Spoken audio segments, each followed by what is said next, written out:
Yo. Yeah, what's going on? Yo, so, do you think that the Trinity is logical? Yes. So, is God one? Yeah, he's one in essence. In essence, so what do you mean by that? Meaning he has one essence, one substance. He is one, okay. But so you're saying that he is one, but being in three persons, right? Yes. Yep. So, do you know what the law of identity is? Yes. Okay, what is the law of identity? Law of identity is the first of the three laws of logic. It means A equals A. Right. And the law of non-contradiction? Yep. A cannot equal A, not equal A at the same time in the same way. So, the Father is God, right? Yep. The Son is also God? Yep. And the Holy Spirit is also God, right? Yep. Is the Father the Son? They're materially identical, not absolutely identical. So he's not the Son. He's materially identical to the Son. He is not absolutely identical to the Son. So they are not the same person, but they have the same essence. So he is not absolutely identical to the Son. Yep, correct. Just like we don't believe they're absolutely identical to the essence either. So then does that not break the law of non-contradiction? Literally not at all. How does it break the law of contradiction? You said, okay, you just said that A cannot be A and not A at the same time in the same respect. Yep. So what is the A and not A in the same time, the same respect? Go again? So what is the A and not A in the same respect here that we're getting? So you just said that the Father is God and the Son is God, but the Father is not absolutely the Son. So what's the A and not A? What do you mean? What is the A that equals A but also does not equal A? The Father is God, right?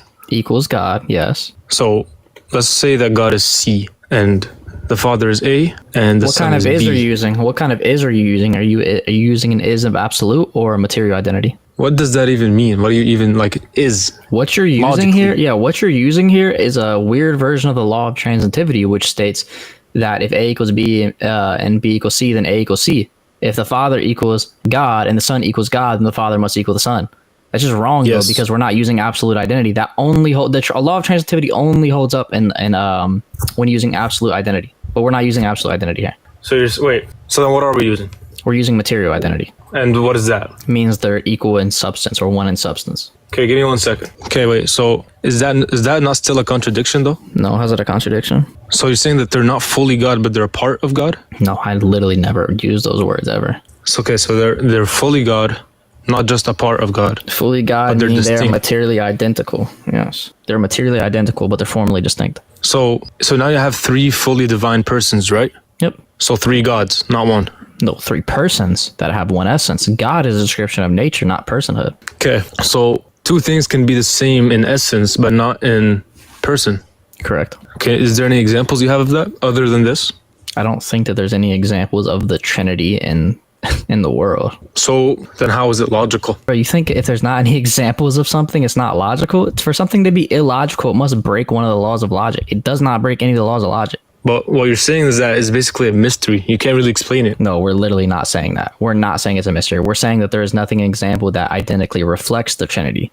We are saying we can explain it, though, to a certain degree. We can explain how it's logical because we can explain that three distinct persons can be materially identical to the essence and it doesn't pose any logical issues. Well, here's the thing. You're saying that God is a being, right? Of course. And each person of those three persons is a being, right? No, they are the same being. Right. They're the same in one way, but not in another, right? Yeah. Mm-hmm. So then, does that difference just doesn't matter? Yes, the difference matters. Their difference in their personhood. That matters. Or else we'd be modalists. So then, you just said that they're each their own being. No, I didn't. I said they are the same being. Well, originally when I asked you, you said that they're distinct. I said they're distinct persons, not distinct beings. Do you think person and being is the same thing? Well, if the person is a being. I'm just asking, do you think person and being are the same thing? Well, can you define it for me? I'm asking if you think they're the same thing, bro. Well, it depends on the definition I'm using. I mean, whatever definition you normally use, do you think they're the same? Well, no. Good. You're smarter than Libiano, because Libiano said yes, so you're smart.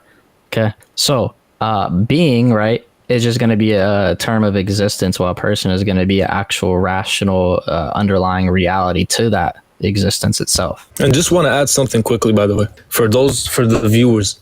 I'm not a scholar. I'm not a debater. I'm just some guy. We know. It's okay. We know. Ask questions. No, because just quick statement. A lot of people take stuff like this and they're like, "See, he was wrong. Therefore, Islam is wrong, or therefore, Christianity is right." No, I don't have that much knowledge. I bet any proper Muslim scholar could absolutely destroy you, right? But so here's the problem. I hate to break it to you. There's no Muslim on TikTok that can do that, bro. I hate to break it to you, but on TikTok maybe. Yeah, but anyways, a being is is what something is, and a person is who someone is, right? Right. So 3 persons, each fully God, equals 3 beings. They what? 3 persons, each fully being God, equals 3 beings.